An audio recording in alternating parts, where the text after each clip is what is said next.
कि सरगा भवानी रखा सभा बीचवा कि दोनों हाथ जोड़नी पैया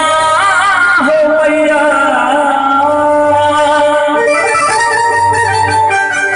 और बुधिया के दिन बान दुखिया के दिन बान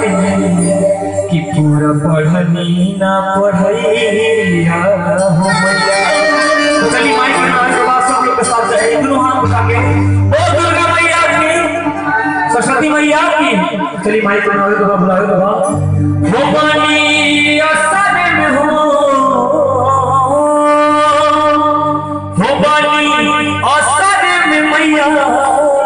तन गया आई जाई तो ए मैया सभा बीच रजिया बचाई जाई तो हो पानी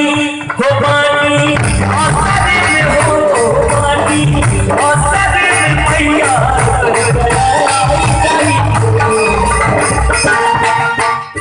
ए मैया सभा बीच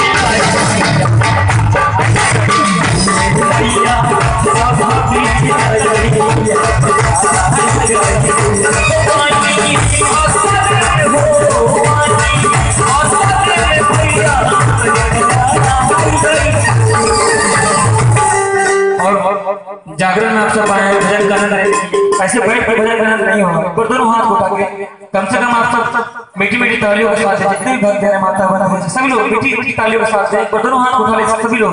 इधर से जितने भी हैं सभी लोग बोल दुर्गा मैया की सच्चे दरबार की हे मैया